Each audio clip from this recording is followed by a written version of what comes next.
15 সেপ্টেম্বৰত আমাৰ প্ৰথমটো ৰিক্ৰুটমেণ্টৰ পৰীক্ষা আৰম্ভ হ'ব 11 লাখ প্ৰাৰ্থী পৰীক্ষা পতা সহজ নহয় যোৱাবাৰ প্ৰাৰ্থী কম আছিল কাৰণে সেন্টাৰ কম আছিল এইবাৰ সেন্টাৰো বহুত প্ৰত্যাহ্বানো বহুত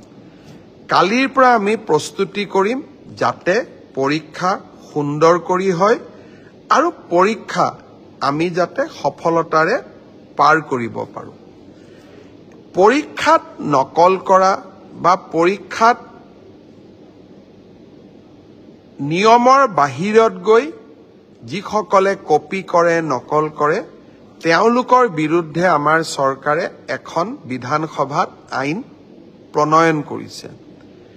ইয়াৰ ফলত পৰীক্ষাত নকল কৰা ব্যক্তিজনক গ্ৰেপ্তাৰ কৰাৰ উপৰিও তেওঁৰ ঘৰুৱা সম্পত্তিসমূহ চৰকাৰে অধিগ্ৰহণ কৰাৰ এক ডাঙৰ ক্লজ এই আইন কেইখনত আছে দুই এদিনৰ ভিতৰতে আমি এই আইনখনৰ বিষয়েও বহুল প্ৰচাৰ কৰিম মই আশা কৰিম মেধাৰ ভিত্তিত নিযুক্তি বহুতে কয় মোৰ মেৰিট আছে কাৰণে মই চাকৰি পালো বহুত এতিয়া ফেশনো এটা আছে যে আমি বিজেপি কিয় ভোট দিব লাগে আমিতো মেৰিট আছে কাৰণে চাকৰি পালো মই এটাই কথা কম মেৰিট আৰু মেৰিটৰ ভিত্তিত পৰীক্ষা পাতা এই পংকিলতাৰে ভৰা সমাজত ইমান সহজ নহয় এক প্ৰকাৰ অহা কালি পৰহিৰ পৰা আমাৰ অফিচাৰ সকলে ৰাতিয়ে দিনে কাম কৰিব লাগিব যাতে 15 সেপ্টেম্বৰৰ পৰীক্ষা নিকা হয় কিন্তু মুখ্যমন্ত্ৰী বা আন মন্ত্ৰী সকলে যদি বিচাৰে পৰীক্ষা নিকা হ'ব নালাগে মোৰ মানুহে চাকৰি পাওক তেতিয়াহলে সকলো কথা সহজ হতৰ বিপৰীতে গৈ আমি কাম কৰিছো পৰীক্ষা নিকা হওক আমাৰ মানুহে পাওক না পাওক মেধাৰ ভিত্তিত চাকৰি হওক এই সংকল্পক সিদ্ধিলৈ ৰূপান্তৰ কৰা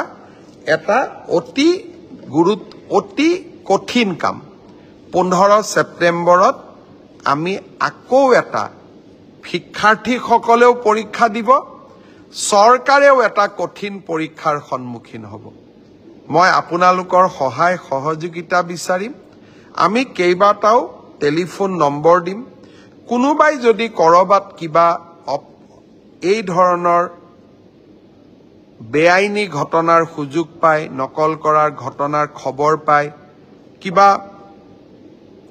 নকৰিবলগীয়া কাম কৰিব এনেকুৱা আগতীয়া খবৰ পায় আপোনালোকে যাতে আমাক জনাব পাৰে 15 সেপ্টেম্বৰৰ পৰীক্ষাটো চৰকাৰে নহয় অসমবাসীয়ে লগ লাগি আমি সুন্দৰ কৰি পালন কৰিব লাগিব